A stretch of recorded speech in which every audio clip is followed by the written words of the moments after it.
လူသားသမိုင်းတစ်လျှောက်နှစ်ပေါင်း3800လောက်ထိကုသနိုင်သေးတဲ့ယောဂတစ်ခုယောဂလက္ခဏာပြတာနဲ့အသက်ရှင်နိုင်ခြင်း100ခိုင်နှုန်းပဲရှိတယ်။နောက်ပြီးတော့ဒီယောဂဟာကျွန်တော်တို့နဲ့တိတ်မစိမ့်တဲ့ယောဂတစ်ခုဖြစ်ပြီးနေ့စဉ်ဒီယောဂကြောင့်ကမ္ဘာမှာလူ6000လောက်ကသေဆုံးနေကြတာပဲဖြစ်ပါတယ်။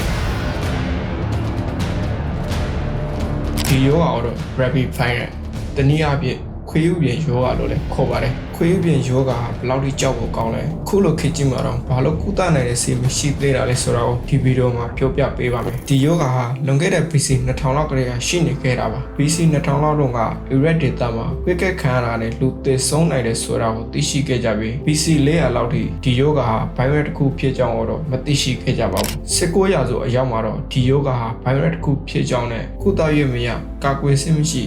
ကက်ခံရရင်သေဆုံးနိုင်တယ်လို့သိရှိလာကြပါတယ်ဒီ virus ဟာခွေးကက်ခံရတာတစ်ခုကလည်းကူးစက်နိုင်တာမျိုးမဟုတ်ပဲတခြားသွေးနဲ့တရက်ဆန်တဲ့ကက်ခံရတာကလည်းကူးစက်နိုင်ပါတယ်ယောဂလက္ခဏာကတော့ရင်မြင်ကြောက်တာလေတိတ်ကြောက်တာစိတ်အခြေအနေပြောင်းလဲတာမျိုးနဲ့မူးဝဲမဲလျောတာတွေပဲဖြစ်ပါတယ်ကံကောင်းစွာနဲ့ပဲ1885အရောက်မှာတော့အပပထမဆုံးခွေးပြက်ကာကွယ်ဆေးကိုပြင်သစ်စီဝါတစ်ပတ်ပြင်ရရှင်လိုဝက်ပတ်စတာဆိုတဲ့သူကထုတ်လုပ်ပေးနိုင်ခဲ့ပါတယ်ဒါပေမဲ့ကုသနိုင်တဲ့ဆေးကိုတော့ကုချင်တွေမထုတ်လုပ်နိုင်သေးပါဘူးအကြောင်းကတော့ Vine ဟာအာယုံရိုးတွေကိုဖျက်ဆီးတဲ့ virus တစ်ခုဖြစ်ပြီးအုံနောက်ရဲ့ဆေးဝါးတွေတော့မရောက်ရှိနိုင်တဲ့နေရာအထိကို